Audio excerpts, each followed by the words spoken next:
Livro de Esther. Nós estamos trabalhando aí o livro de Esther.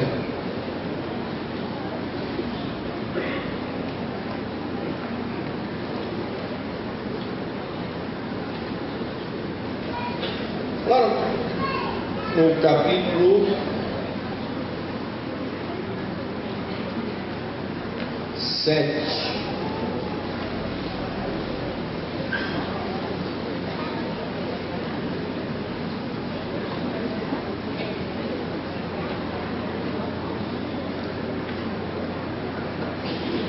Versículo 1 ao 10. João, eu queria que você fizesse a leitura aqui para mim, que não estou enxergando aqui. Essa letra dessa Bíblia aqui é muito pequena. Onde eu fiz as anotações, essa aqui não é letra grande, essa aqui é muito pequena. Vamos, irmãos.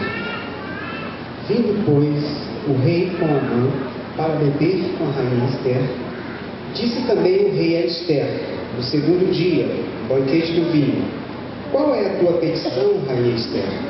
E se te dará? E qual é o teu requerimento? Até metade do reino se fará. Então respondeu a rainha Esther e disse: se, ó rei, achei graça aos teus olhos, e se bem parecer ao rei, desse-me a minha vida como minha petição, e o meu povo como o meu requerimento. Porque estamos vendidos, eu e meu povo, para nos destruírem, matarem e lançarem a perder. Se ainda por servos e por servas nos vendessem, calar-me-ia, ainda que o opressor não recompensaria a perda do rei. Então falou o rei Assuero e disse à rainha Esther: quem é esse? E onde está esse cujo coração o instigou a fazer isso? E disse Esther: o homem, o opressor e o inimigo é este mau Amã. Então Amã se perturbou perante o rei e a rainha. E o rei, no seu furor, se levantou do banquete do vinho para o jardim do palácio. E Amã se pôs em pé para rogar à rainha Esther pela sua vida, porque viu que já o mal lhe era determinado pelo rei. Tornando, pois, o rei do jardim do palácio à casa do banquete do vinho, Amã tinha caído prostrado sobre o leito em que estava Esther.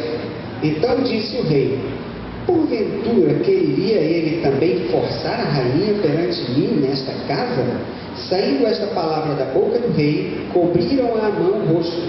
Então disse Arbona, um dos eunucos que serviam diante do rei: eis que também a forca de 50 côvados de altura que Amã fizera para Mardoqueu, que falara para bem do rei, está junto à casa de Amã.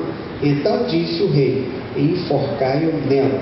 Enforcaram, pois, a Amã na forca que ele tinha preparado para Mardoqueu. Então o furor do rei se aplacou. Amados, nós estamos trabalhando sobre o livro de Esther nesses cultos mensal com as nossas irmãs.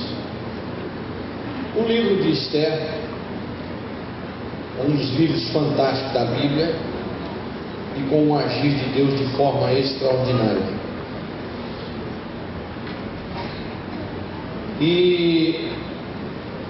Porém é um livro que não cita o nome de Deus.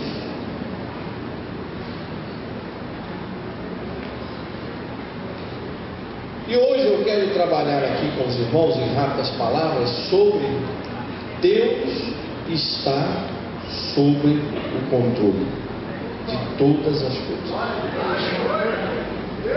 Deus está sob o controle de todas as coisas. Ainda que nós não conseguimos entender o agir de Deus, Ele está no controle. Há pessoas debaixo desse controle, que numa outra terça-feira desse encontro eu quero trabalhar com vocês. Esther é um exemplo dessa pessoa debaixo desse controle. E há pessoas fora desse controle, que é um outro tema também que depois eu quero trabalhar com vocês. que o exemplo é Naamã, um homem que estava fora do agir de Deus. Ele estava agindo por sua conta própria, com as suas maldades, com o seu jeito maligno de ser. Amã é esse homem, esse período do livro de Esther, como todos aqui já sabem, mas deixa eu só localizar historicamente aqui o livro. O livro de Esther é escrito naquele período em que o povo de Israel tinha sido levado cativo para a Babilônia. A Babilônia já tinha sido destruída. O comando estava sobre os medos e persas. E havia uma rainha chamada Vasti. E o seu esposo, que era o rei. Esse momento histórico vai acontecer mais ou menos em 480, mais ou menos isso, entre 450 e 490, está dentro desse período aí, antes de Cristo.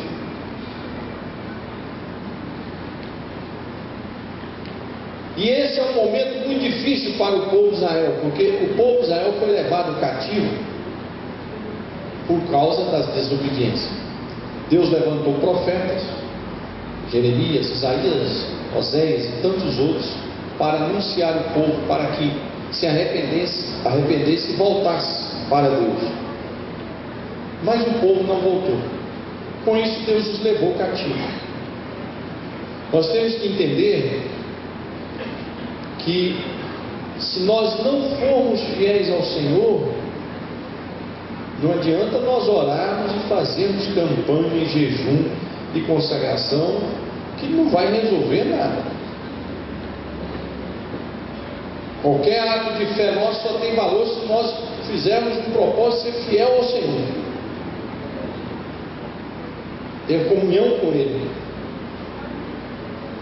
E o povo de Israel ali cativo, mas como eu disse, Deus está sob o controle de tudo. Ele criou e Ele controla. Ele está no controle da história da humanidade.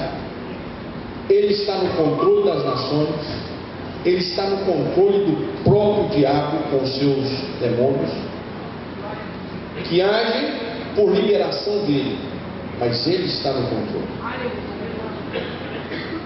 Por que nós sofremos uma luta, uma dificuldade? Deus está no controle. Ou Ele está nos corrigindo, porque a Bíblia diz que Deus corrige a quem ama. Eu me lembro de uma irmã falar para mim: pastor, então Deus me ama demais.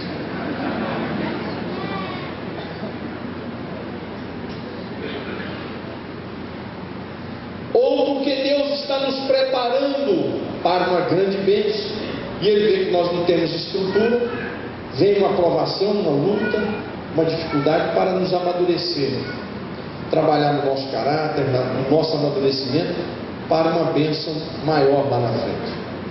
E o povo de Israel estava nesse momento sendo trabalhado por Deus. Quando o rei faz uma grande festa, e esse banquete ele convida os seus principais príncipes. E nessa reunião, após alguns dias comendo e bebendo com os seus príncipes, a sua mulher, a rainha Vasti, faz uma festa também, um banquete para as rainhas, para as mulheres que são as esposas dos príncipes. Mas passado alguns dias de festa, o rei convida a sua esposa, a rainha, para dançar para os príncipes, seus convidados.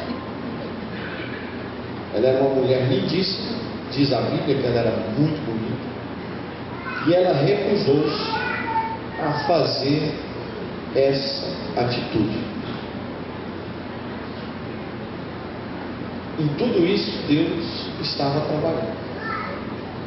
Deus precisava daquela cadeira para uma pessoa que ia agir em favor do povo de Deus. E do nada Deus endureceu o coração de Vasti. Uns a condenam como uma mulher que foi desobediente ao rei.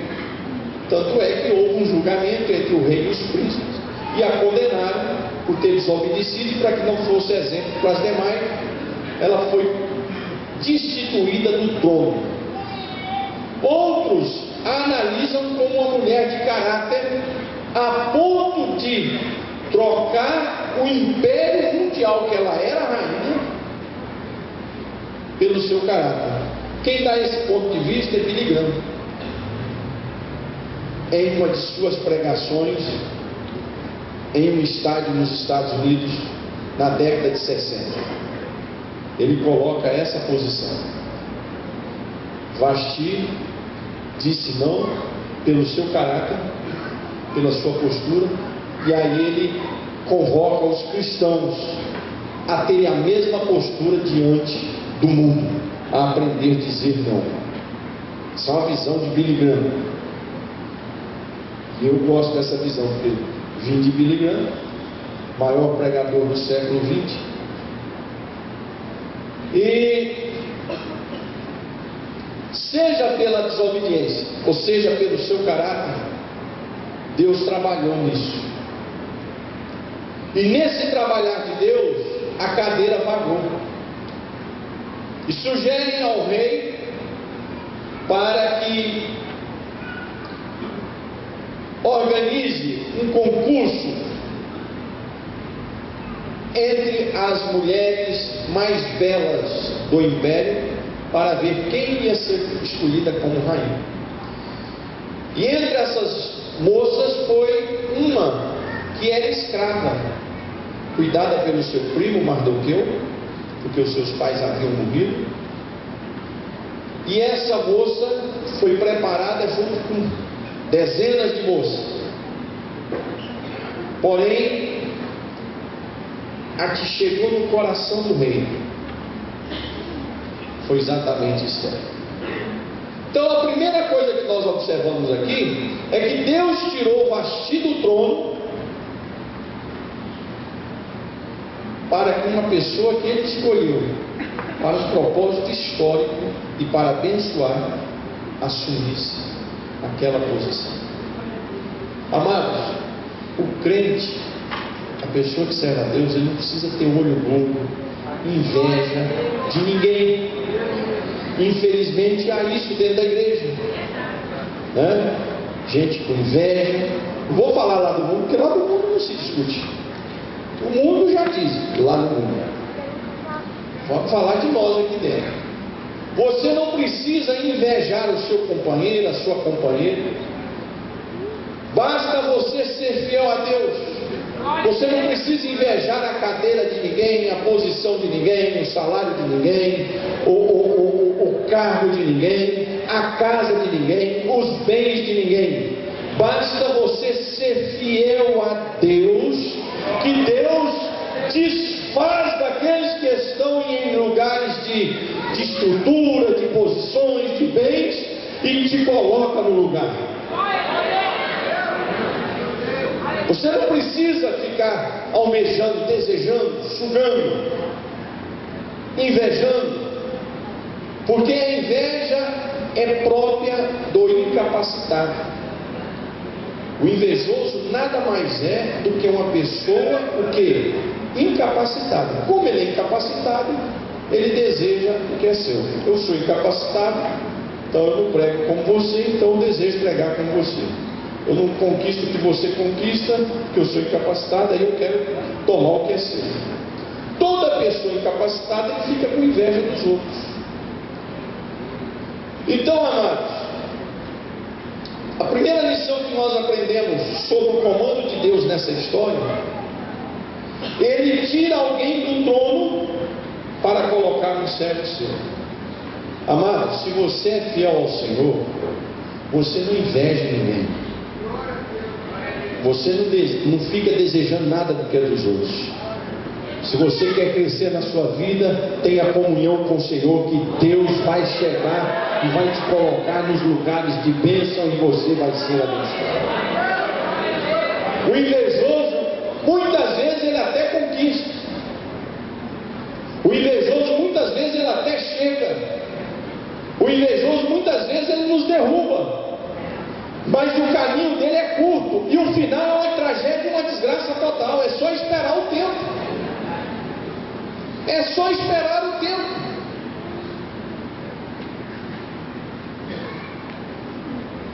Porque é verdade que muitas vezes o invejoso vai vencer. Mas o tempo dele é limitado. O tempo dele está determinado, porque a Bíblia diz que aquele que faz a armadilha, nela cairá. E às vezes Deus deixa ele um pouquinho mais longe. Por quê? Porque se derrubar ele pequeno, ele levanta de novo. Então Deus deixa ele dar uma crescida. Porque ele der uma crescida, aí dá uma rasteira, porque aí o tombo é maior, não tem mais como levantar. Preste atenção. Descanse o seu coração no Senhor, que o que Deus tem para você é seu. Esther nunca ficou desejando, passando lá no palácio, desejando a cadeira de Vasti.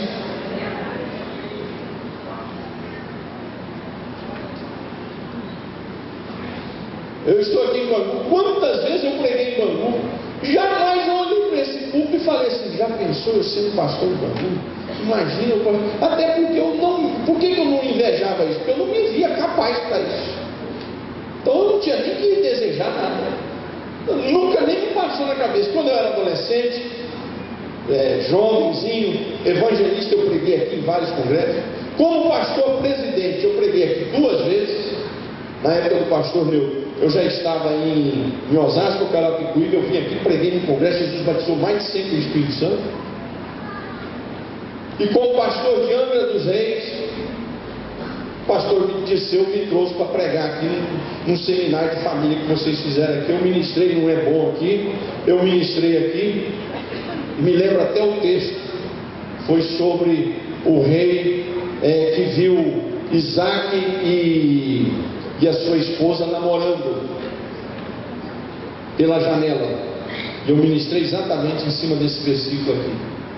Mas jamais olhei aqui e fiquei secando o pastor Disseu, com os olhão em cima. Ô Disseuzinho, vai desafiando que eu vou assumir isso no seu lugar. Eu nunca fiz isso. Não existe. Porque primeiro, eu olhava para mim mesmo e me achava incapaz para isso. Segundo, graças a Deus eu não tenho inveja de ninguém, porque Deus tem me dado as bênçãos. Eu vou ter inveja dos outros para quê? Não adianta eu querer aquilo que eu não posso, porque eu vou assumir e vai acabar na minha mão. Então, amados, Deus está no controle de todas as coisas. Deus destrona. Como é que existe isso? Uma rainha que está ali é destronada e a cadeira fica vaga, porque Deus está trabalhando na história. Deus sabia que havia um homem no império chamado Amã, que ia marcar um dia para matar o povo de Israel. Deus disse: eu não vou deixar assim. Eu tenho que destituir a rainha, porque olhando aqui sobre essa terra, eu encontrei uma pessoa que é fiel a mim e que está preparada para isso. Quem é? É uma moça formada? É uma filha de um dos seus príncipes? Não, é uma escrava.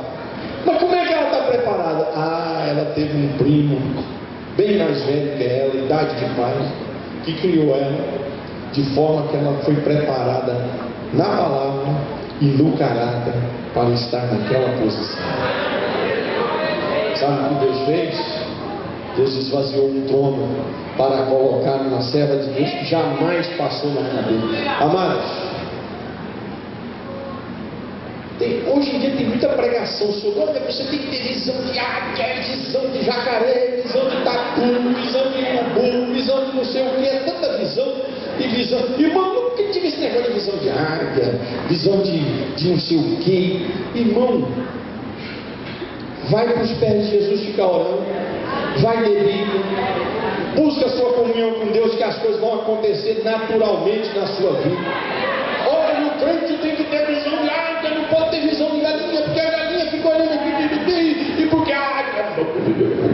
irmão, para com essas papagaiadas, isso não funciona, isso só deixa os crentes alucinados e doido nas coisas. Irmão, em primeiro lugar nós temos que sonhar com o céu que tem que estar no nosso coração. Deus só nos dá bênçãos quando o nosso coração está ligado no céu. Sabe por quê? Porque ele sabe que pode dar e que não vai perder aquilo. Por quê? Porque o coração dele não está naquilo. O coração dele não está naquilo. Deus está me usando aí para construir esse tempo. Vocês acham que eu estou com as unhas fincadas aí? Oh, aqui ninguém me tira. Irmão, eu estou nas mãos do Senhor. Se ele quiser que eu aposente aqui, ele vai fazer eu aposentar. Se ele quiser que eu saia depois, irmão, eu quero estar nas mãos dele, não quero perder a minha comunhão com ele, e quero estar debaixo da direção dele. Entrega a sua vida ao Senhor, confia nele, ele, as demais coisas ele tudo fará. Não fica desejando nada para o seu marido, não fica desejando nada para o seu esposo. Porque meus filhos, não, irmão, entrega as mãos do Senhor. Já basta as nossas aflições diárias. Deus está no controle da história. Deus está no controle da sua casa. Deus está no controle da minha casa. Deus está no controle da minha vida, da sua vida. Deus está nos controlando e nos guardando e nos livrando. É Ele que providencia as bênçãos para nós. Então Deus desfaz um trono para colocar na serva dele. Deu a Esther, uma moça simples, mas a Bíblia diz no capítulo 2 que a hora que o rei viu essa moça, ele apaixonou. Quem é que colocou aquela paixão nele? Foi Deus. Deus fez ele apaixonar por ela. Deus colocou isso no coração.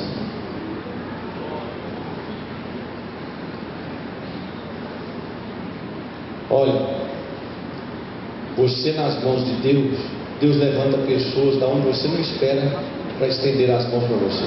Deus abre porta onde você jamais esperou. É só você ficar sob o controle de Deus. Esther era uma mulher debaixo do controle de Deus. Nós vamos trabalhar isso outro momento. E Naamã é um homem fora do controle de Deus. Aí Deus coloca Esther. E Deus, nesse controle, Ele usa Mardoquai para estar no lugar certo e na hora certa. Mardoquai, ou Mardoqueu, não era um X9 não. Mardoqueu era um instrumento de Deus para desativar as articulações dos diabólicos que havia no império.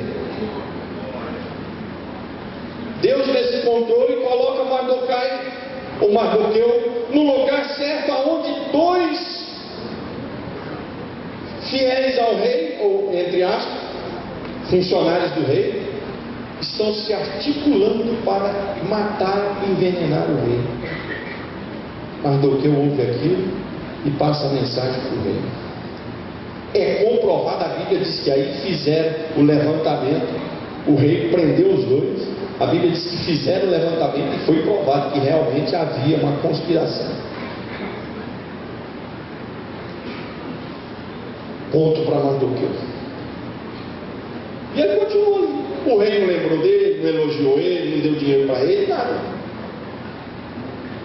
Mardoqueu, como instrumento de Deus, foi aquele que preparou aquela moça.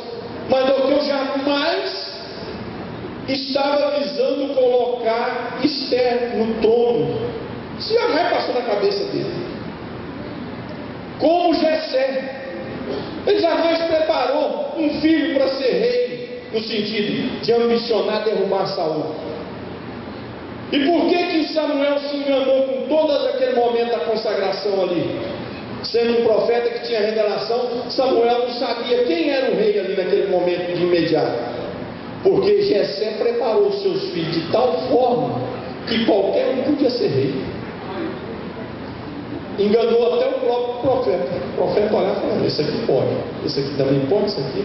Mas Deus fala: não é assim. Eu já reservei quem é que pode aí. Mas o que foi isso? A criação que foi dada. Mardoqueu era um instrumento de Deus, preparando uma pessoa sem ele saber, sem ambicionar ser rainha, mas ele preparou e ofereceu a ela o melhor. Aquilo que Deus deu para ele cuidar, ele cuidou como o melhor. Amados, aquilo que Deus colocar nas suas mãos, cuide com o maior amor. Se te colocar ali para ser o porteiro da igreja, faça isso com a maior alegria. Se te colocou para lavar o banheiro da igreja, faça isso com a maior alegria. Se te deu um diaconato, faça isso com alegria. Se te deu uma congregação, se é pequenininha ou grande, faça isso com o maior carinho do mundo.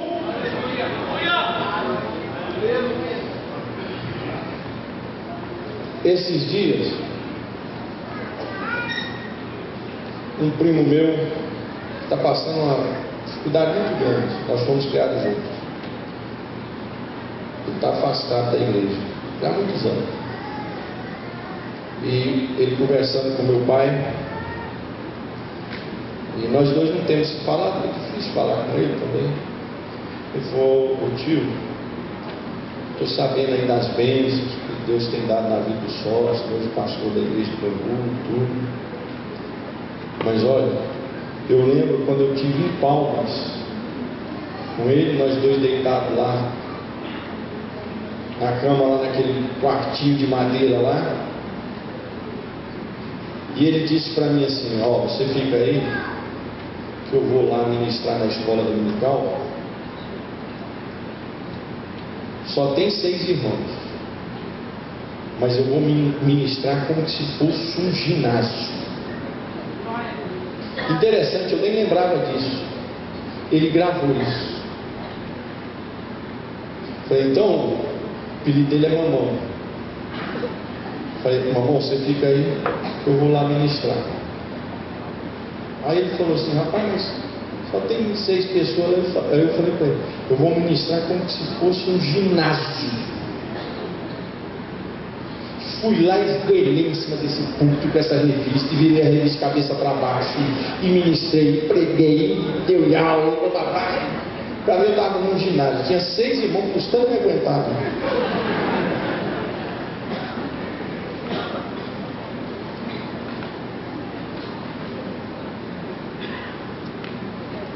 Você cuida do pouquinho, com maior carinho, Deus te confia mais. Quantos mil crentes tem nesse campo? Mais de 10 mil. Mardoqueu cuidou de uma escravinha ali, descabelada, para ele cuidar do cabelinho dela, arrumar, ensinava. Foi cuidando de forma tal que ele preparou uma rainha. Uma rainha. Irmão, o que você tem feito com o que Deus te deu nas suas mãos? O que você tem feito com a sua esposa que Deus te deu nas suas mãos? O que você tem feito com os seus filhos que Deus te deu nas suas mãos? O que você tem feito com o seu esposo que Deus te deu nas suas mãos? O que você tem feito com o ministério que Deus te deu nas suas mãos? O que você tem feito com os talentos e dons que Deus tem feito nas suas mãos? O que você tem feito com o emprego que Deus abriu a porta para você? O que você tem feito com o patrão que Deus colocou na sua vida? O que você tem feito com os bens que Deus colocou nas suas mãos para você ser um mordomo e administrar? Mardoqueu estava sob o controle de Deus, e Deus colocou ele nos lugares certos. Avisou a Esther, ele estava no lugar certo. Quando ele descobriu que tinha saído uma lei para matar os judeus, ele disse: avisa para a rainha que ela tem que entrar em ação agora, porque já foi decretado o dia da morte, e ela está no meio dessa morte também, porque ela é judia. É Deus no controle, controlando. Quando nós estamos nas mãos de Deus, Ele controla a nossa vida. E as coisas vão acontecendo porque Deus tem uma grande bênção lá na frente. Mas Dorcão não sabia de nada. Quando ele desarticulou aqueles 2 primeiros que queriam matar o rei, Deus tinha um propósito. Alguns devem ter falado, isso é um X9. Isso é um puxa-saco. Isso é um puxa-saco, é um X9. Não. Ele estava cuidando daquilo que Deus deu. Por isso, na hora que veio também a denúncia sobre a morte dos judeus, ele foi lá e fez a denúncia. É um puxa-saco, é um X9. Não. Deus estava vendo o coração dele, o cuidado dele. E Deus no controle. Sabe o que aconteceu? O inimigo Amã, furioso, que era o próprio instrumento do inferno, decretou a data da morte de todos os judeus. Foi preparado um banquete para ele, a sua esposa. Olha, irmão, presta atenção no que eu vou te falar aqui, que eu nunca li esse livro. É uma revelação, né?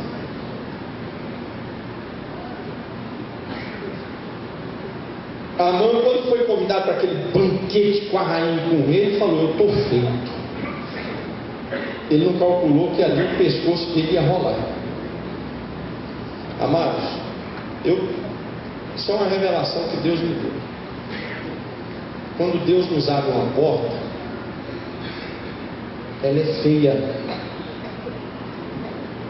Olha, pastor, que negócio. Porta que Deus abre para nós, a carinha dela é feia. Deus não abre portona bonitona para ninguém, não. Ele abre porta feia. Sabe por quê? Por alguns motivos. Primeiro, para ver a sua fé, se você entra. Porque porta bonita qualquer um entra. Não precisa de fé e nem confiar em Deus. Se é bonita, entra. Segundo, por que é porta feia? Para os outros nem querer, porque isso é feio demais essa porta. Só sobra para você. Porta bonita demais, todo mundo quer, não precisa de fé e nem de confiar em Deus, porque já é bonitona a porta. Aí a pessoa vai de cabeça, chega lá do outro lado, é caçada a cabeça dele igual foi de Amã. Ele foi de cabeça naquele banquete, chegou ali, foi decretada a desgraça dele. Meu irmão, o caminho da vitória é a humildade. Deus põe portinha feia na nossa cara, para a gente entrar pela fé, entrar confiando nele, entrar humilde, entrar na dependência dele, e os outros não entrarem, é para você. Só que quando você entra, lá dentro é tudo verde. É tudo verde. É tudo verde. Eu estou em Bangu hoje, a porta é verde aqui, né? Aqui já não é questão mais de porta. Aqui já é eu disputando a porta que eu entrei um dia. Por quê? Porque a primeira igrejinha que eu fui dirigir tinha 7 crentes numa comunidade no Paraná. A igreja era de madeira, em cima dessas lamas suja, preta, assim, suja embaixo, que não tinha banheiro para mim tomar banho. Tinha um banheiro de latão, de zinco, que dava aqui no meu pescoço.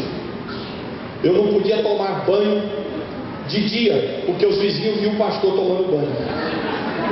À noite eu não tomava banho porque chegava a 0 grau. Igual hoje mandou um zap um amigo meu, Paulo César, aquele que sempre prega aqui. Estou aqui em Curitiba, um sofrimento tremendo, está a 3 graus aqui.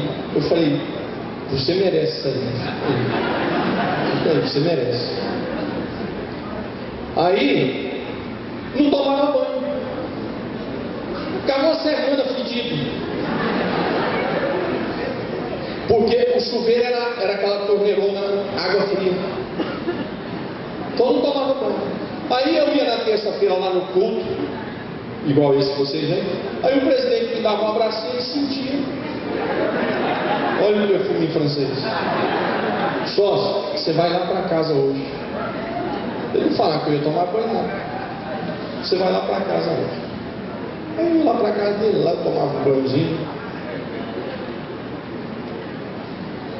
Pegava um bermudão que ele tinha, as roupinhas íntimas lavagem punha lá debaixo da geladeira, porque tinha que estar pronto, atrás da geladeira, porque tinha que estar pronto, para outro dia eu meter o pé. Portinha feia que ninguém entrava. Falava para mim: você é doido, rapaz, o que você está fazendo aí? Seu pai é pastor lá em Goiás, seus tios são pastores lá em Goiás. Não, o meu caminho é esse aqui. Mas daquela feiurinha veio acabar com o meu mundo.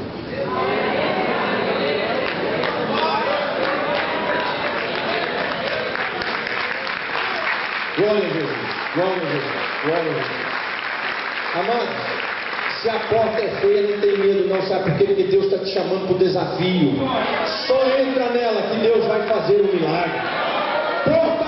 Porta bonita e grande e charmosa, não precisa você confiar em Deus, não precisa ser humilde, não precisa orar, não precisa jejuar, não precisa depender de Deus, não precisa depender de ninguém. Você entra, aí lá dentro o capim é seco. O pasto é seco. Vai nessa portinha que Deus te colocou. É ali que vai sair muitas bênçãos. Mardoqueu entrou pela portona e falou, ainda reuniu com a família e disse: eu vou crescer mesmo.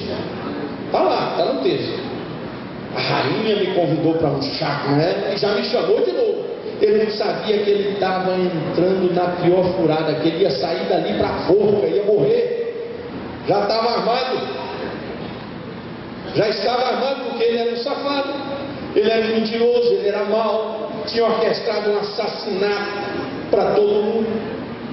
Então, amados, fica debaixo do controle de Deus, que Deus vai te dar a vitória. O nosso Deus está no controle de todas as coisas.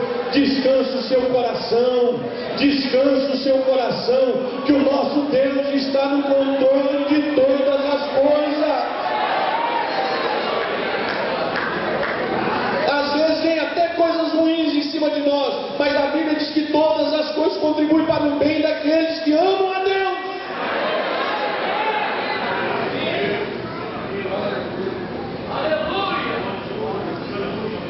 E por último, nesse controle de Deus, ele pôs todas as coisas no seu devido lugar. Naquela fusaca que estava o império, ele destronou a rainha e colocou uma serva dele lá no trono. O assessor do rei era um homem maligno, assassino, mau. Ele destronou aquele regente e colocou um servo de Deus, Mardoqueu. E se tornou o segundo maior homem do império depois do rei.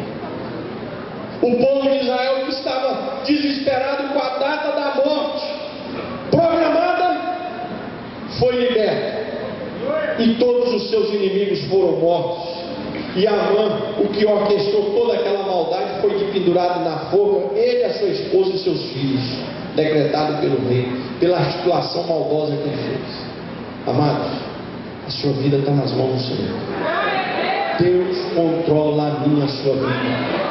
A palavra de Deus para mim e para você hoje é para você sair por essas portas com o seu coração descansado, porque Deus continua sob o controle da história das nações. Ele continua sob o controle de todos os planetas do universo. Ele continua sob o controle da sua e da minha vida. A minha, a sua vida está sob o controle do nosso Deus. De pé.